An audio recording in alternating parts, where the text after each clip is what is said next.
Welcome back, The Last Word. We got another great show for you, and we're going to start it right off with the NFL. Big news, John Harbaugh used to be a Raven. Now he's on his way to represent the New York Giants football team. And everybody knows the ghost of Lawrence Taylor ain't going to follow Harbaugh wherever he goes. Yeah, he has a special teams background, which probably translates into something like good defense.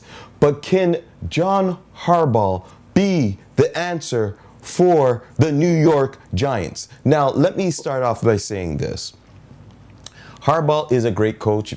Been the coach of the Baltimore Ravens for the last, 18 years, starting off in 2028. I mean, he's won the big dance. He's won 180 games over the span of, 18 years. Playoff record, nothing to sneeze about, 13-11. Total wins, 193. Now, this is where that sounds all dandy, but everybody knows football really matters when the playoffs start. Now, he has one Super Bowl in 18 years, 8 playoff road wins. 8 playoff road wins. So I'm thinking... Nothing to sneeze at. Nothing to sneeze at.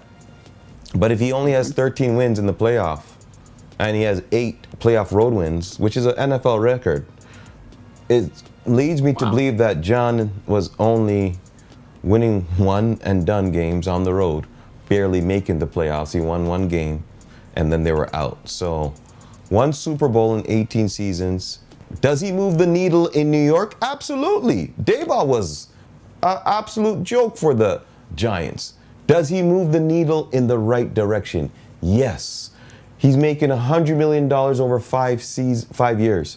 So, I mean, it was big talk back when Gruden made $100 million in 10 years. But this is Harbaugh making $100 million for 10 years, for 5 years. Do you have faith in Harbaugh resurrecting your football team, the New York Giants? I think you've rained on the parade long enough now. All right, let's get to some reality here.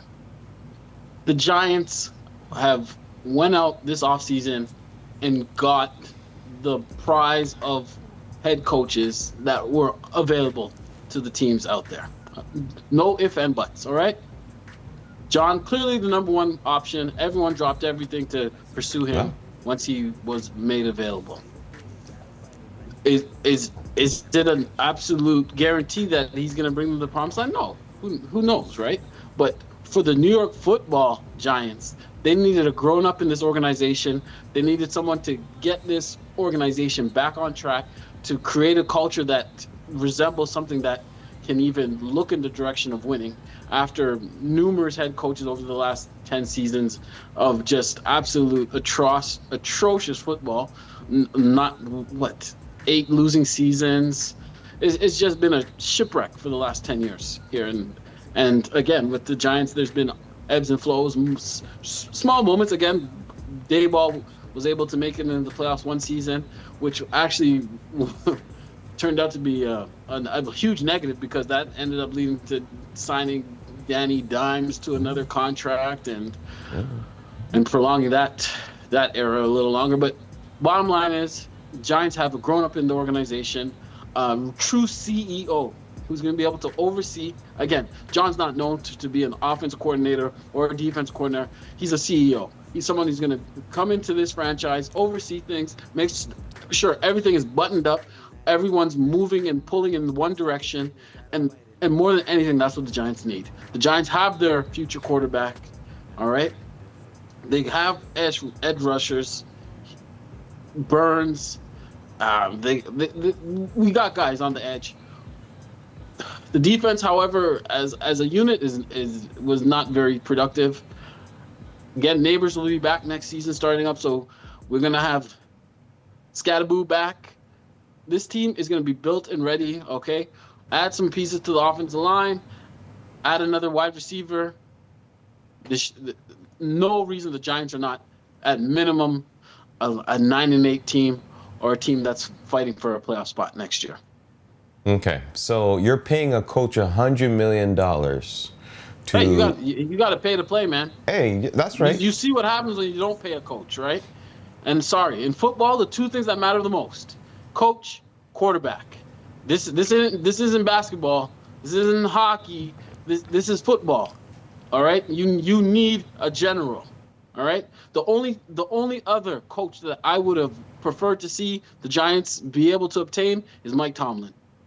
Outside of that, this is not a far second. So I as a Giants supporter, I am absolutely ecstatic that they finally have a coach that can get them back on track and is not going to be questioned. And I think the Giants are going to be one of those teams we're talking about next year, from last to first, kind of one of those in the mix, battling for the NFC East, definitely battling for a playoff spot. So you said something around the fact of 9-8, minimum of 9-8, battling for a playoff spot. A 9-8 record. Mm-hmm. The Giants, again, this year, they blew numerous games. And again, with some leadership, getting Dart under control and understanding where and when he needs to be taking those chances with his legs. Okay. And just tightening up, again, special teams, tightening up those elements of football that a real coach, you don't see these type of errors under a solid coach. Hence why you see Mike Tomlin for so many years not have a losing record. It's so funny you would say that, because the Baltimore Ravens for the last few years have not advanced simply because of stupid errors. And now you're talking about John Harbaugh coming in after 18 years being stuck to his ways, is going to come into New York and change the culture like that? It's a combination of things too, right? We saw Baltimore last year. They were knocked out because of their tight end Andrews dropping a pass. Well, that has nothing to do with hardball. That's about a player making a play. Well, the leads that they go into these games with is Harbaugh, because these teams are able to come back. Who's won multiple MVPs come up short in the playoffs. I am going to give you the grace because Harbaugh is now done in Baltimore. But the bottom line, those players should have been in position to make plays. They didn't make the plays. And they were. And maybe Harbaugh called in position. Maybe Harbaugh called the wrong play. Maybe that's what it is. What is he supposed to do? Go out there and catch the ball for Andrews? Well, let me ask you this. What is he supposed to do? How come Derrick Henry does not get the ball as much as he needed to be successful? Because he's not doing what it takes. Everybody knows that Harbaugh is too stuck to his ways, not an offensive coordinator, not an offensive coach, and it shows on the field. He doesn't have the guts to do what it takes to win. One quick point here. One quick point, right? And you just mentioned, he's not a play caller, offensive coordinator, or a play calling defensive coordinator. But you know what that allows him to do? It allows him to get the top end offensive coordinating talents, defensive coordinating talents. Because you know what? These guys know that they're going to come into a place where they're going to run their system, and that's going to allow them to shine and give them the opportunity to potentially move on and go get a head coaching job. Right, so they're not going to be under the shadow of someone who's going to get all the glams and glitz and all the accolades for calling plays. So you're going to be able to get the best offensive coordinators in here, the best defensive coordinators in here, because they know they're going to be their operation. They're going to get the credit for it, and they're going to get the opportunities to move forward and potentially move on to head coaching jobs. Well, listen. That's a huge asset. I know that you're John very Harbaugh. Passionate about your New York Giants. No, it's just team. And with John Harbaugh coming into town, that is the biggest news. So hey, if Johnny Boy can do it, Johnny Boy, let's see what he can do. And I'm excited for you guys. I'm really excited for you, but let's just wait and see. Good signing. I like the signing, because it gives New York no more excuses. You say it was Dayball, and now Dayball's out the way. Johnny's inserted into the system. Let's see if it was Dayball, or let's see if Johnny can do what everyone's saying that he's capable of doing. I'm rooting for him. I'm rooting for your team. Really am. Really am. But I just don't want to hear the excuses over and over and over again. That's all I get. A lot of talk. Why does it sound like Stephen A. and you're pulling a Stephen A. and the Cowboys on me right now? Hey man, because guess it's what? like, oh yeah, What could go wrong in New York, in Dallas, will go wrong. So we'll see. Wait and see. You're just waiting for the downfall. Yeah. That's what you're really waiting for. When we come it back, ain't coming this year. When we come back, we're going to be talking the playoffs. We got a lot of teams moving forward. Let's see who we think is going to win. Because the book of accountability, remember that, is coming back out.